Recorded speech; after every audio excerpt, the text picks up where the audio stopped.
SS Ahluwalia ने PC कर अपने जीत के प्रति जताई आश्वस्तता। आसनसोल लोकसभा सीट से भाजपा उम्मीदवार एसएस अहलूवालिया ने आज चुनाव संपन्न होने के बाद एक प्रेस वार्ता को संबोधित किया। उन्होंने इस दौरान अपने जीत के प्रति पूरी आश्वस्तता जताई। साथ ही उन्होंने कहा कि पूरे लोकसभा इलाके में शांतिपूर्ण तरीके से मतदान हुआ है और सभी लोगों ने भाजपा के पक्ष में मतदान किया है। बटन दबाकर प्रकाश किया है। 4 तारीख को उसका निर्णय आएगा। मुझे पूर्ण विश्वास है कि जिस जनता ने अपने मन से अपनी आत्मा की आवाज से बटन दबाया है वो हमारे समर्थन में जाए। আমরা যতগুলো অভিযোগ পেয়েছি আমরা সেগুলো অ্যাজ পার ল ফরওয়ার্ড করেছি to the observer and to the returning officer. আরে ভাই সেটাই বলছি তোমাকে, আমাদের যে কমপ্লেন্টগুলো এসছে সেটা কিভাবে ডিসপোজ অফ হয়েছে, আর এই কমপ্লেন্টগুলো যতগুলো আমাদের কাছে আসবে আমরা পার্টি হিসাবে যে রেসপন্সিবিলিটি নেওয়ার আছে না, আমি বললাম না যে কি আমার যতক্ষণ পর্যন্ত সেন্ট্রাল বাহিনীর নামে কোনো কমপ্লেন্ট যদি এসে থাকে যতক্ষণ পর্যন্ত আমি আপনাকে কিছু বলতে পারবো না। আমি সার্টিফিকেট কাউকে দিচ্ছি না, ইলেকশন কমিশনকে, না আরও কে, না স্টেট পুলিশকে, না সেন্ট্রাল বাহিনীকে, কাউকে say have done the good job. I will only see in what way they have dispose it out. আমি তো বলছি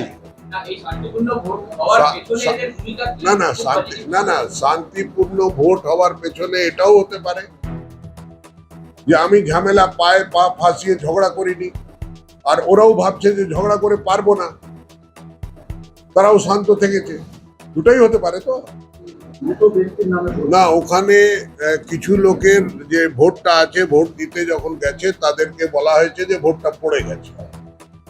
তখন আমাদের কৃষ্ণেন্দু বাবু গেছিলেন ওখানে, আর ওখানে ওই টেন্ডার ভোটটা ডিমান্ড করেছেন, সেই নিয়ে খুব হইচই হয়েছে। আর তারপর intervention of police force and paramilitary force, দুই পক্ষকে 100 মিটার দূরে করে দেওয়া হয়েছে। আর তারপর বোধহয় টেন্ডার ভোট অ্যালাউ করা হয়েছে আর তাকে দেওয়ার পারমিশন দেওয়া হয়েছে।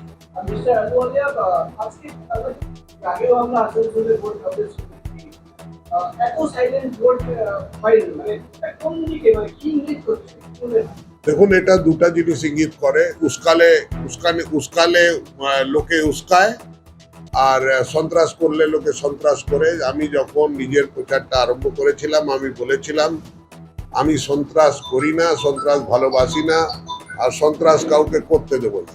সন্ত্রাসকে রুখে দাঁড়াবার ক্ষমতা আমার মধ্যে আছে, সামর্থ্য আছে, কিন্তু আমি সংযম নিয়ে থাকি। সবাই যাতে ভালোভাবে নিজের ভোটারদেরকে তাদের ভোটের অধিকারটা প্রয়োগ করতে দেওয়া হোক।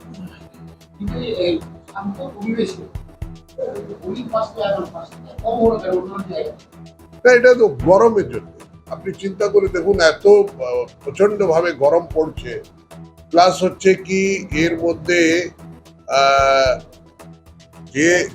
যেখানে যেখানে আজকে ভোট ছিল তার মধ্যে সবচেয়ে বেশি টেম্পারেচারটা এই এলাকায় আছে due to industry and coal mines.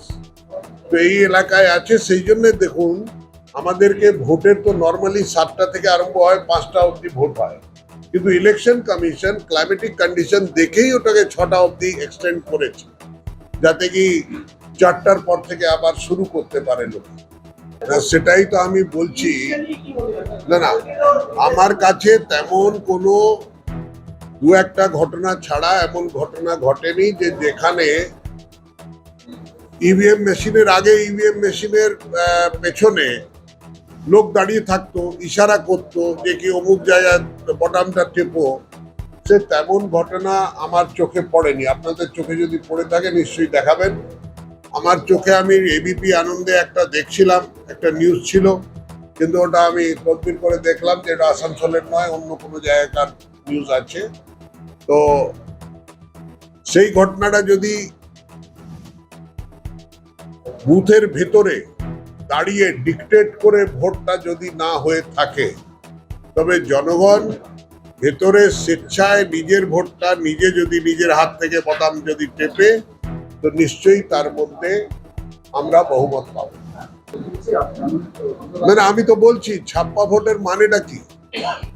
ছাপ্পা ভোটের মানে একটা ভুয়া ভোটটা যদি ভেতরে মারে তো তার পেছনে কারণ থাকতে পারে, আর না হয় কেউ যদি সাধারণ জনগণ নিজের আইডেন্টি কার্ড দেখিয়ে ভেতরে ঢুকছে, ভোট দিতে যাচ্ছে, তো সে যদি নিজে স্বেচ্ছায় নিজের বোতামটা টেপে, আমরা তো সিসিটিভির ফুটেজটা দেখতে পারিনি, আমরা কালকে স্ক্রুটিনির মাধ্যমে আমরা জানবো যে কি ঘটনাটা ঘটেছে, কোথায় কোথায় প্রিসাইডিং অফিসাররা কমপ্লেন করেছে বা আমাদের যে কমপ্লেন গুলো গেছে তাকে ডিসপোজ অফ কিভাবে ইলেকশন কমিশন করেছে সেটা জানতে পারবো।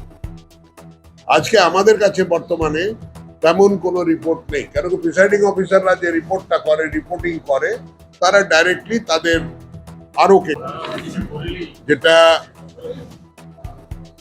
5টা অব্দি ভোট পলিং হয়েছে, প্রায় 71% হয়েছে অ্যাপ্রক্সিমেট। এখন 6টার পরও অনেক বুথে, মানে যেখানে কিউ আছে, যেখানে ভিড় লেগে আছে, সেখানে পলিং চলছে বলে তারা ফাইনাল ডাটাটা এখন আপলোড করছে।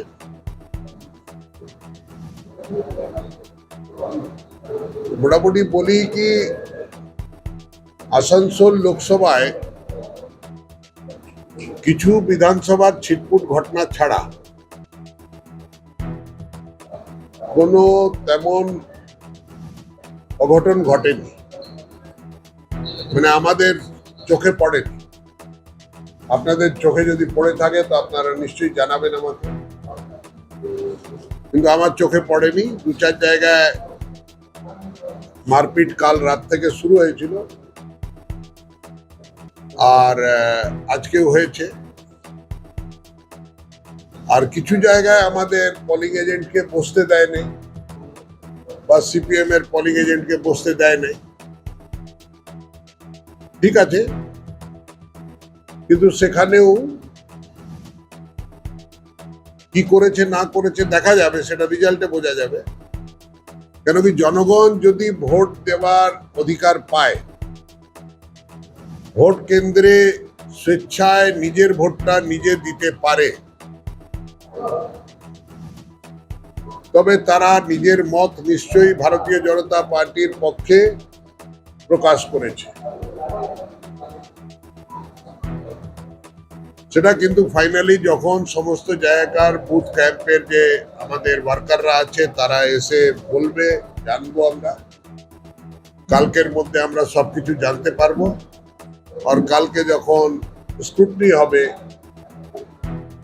বুথ ওয়াইজ, ইভিএম মেশিনের স্ক্রুটনিটা যে আরো করবেন অবজারভারের সামনে, ওখানে আমরা উপস্থিত থাকবো, জানতে পারবো যে কোন জায়গায় কত ভোট পল হয়েছে, আর কি ঘটনা ঘটেছে, আর কত কমপ্লেন্ট হয়েছে, আর সেই কমপ্লেন্ট গুলোকে কিভাবে তারা ডিসপোজ অফ করেছে সেটা জানতে পারবো।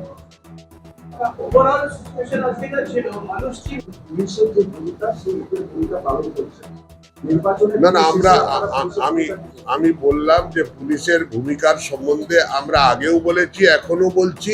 আমি আপনাকে কি বললাম, যে কমপ্লেন্ট গুলো এসেছে, যে কমপ্লেন্ট কোনো জনগণ করে থাকুক, সিপিএম করে থাকুক, অন্যান্য প্রার্থীরা করে থাকুক বা আমি করে থাকি, তার ডিসপোজালটা ইলেকশন কমিশন কিভাবে করেছে কালকে আমরা জানতে পারবো সেটা। কেন শাস্তিমূলক ব্যবস্থা কোনো পুলিশ অফিসার যদি ফেভারিটিজম করেছে, গতকাল যেমনি কিছু ঝামেলা করেছিল তারা, আমি ডাইরেক্টলি নিজেই পুলিশ অফিসারদের সঙ্গে কথা বলেছিলাম, আর কথা বলে তাদেরকে বলেছিলাম যে দেখুন, আপনারা একজন অফিসার, রেসপন্সিবল অফিসার, আপনারা অন ওথ অফ কনস্টিটিউশন কাজ করছেন, ভালোভাবে কাজ করলে আপনারা নিশ্চয়ই সুনাম পাবেন, কিন্তু আপনি যদি আপনার এলাকায় যদি দুর্ঘটনা কোনো ঘটে তো আপনাদের দুর্নাম হবে, সেটা চিন্তা ভাবনা করে, আর আমরা সহজে সেটাকে মেনে নেব না বা ছাড়বো না, সেটা চিন্তা ভাবনা করে আপনারা নিজের ব্যবস্থাটা নিন। দেখুন, জিতেন্দ্র তিওয়ারি ওখানে পৌঁছাতে পারলেন না, তার পেছনে আমাদের তৃণমূলের জেলা সভাপতি আর বর্তমান সাংসদ বা বর্তমান আমাদের বিধায়ক পাণ্ডেশ্বরের, ওনার রোল আছে। উনি চাপ সৃষ্টি করে ওনাকে আটকালেন, কিন্তু কোনো আইনে জিতেন্দ্র তেওয়ারিকে আটকানো যেত না। ওনাকে আটকানো হলো এই জন্যে যাতে কি এদের যা যা কিছু পরিকল্পনা আছে সেগুলো ধ্বস্ত হয়ে যাবে বলে তাকে ওখানে আটকানো।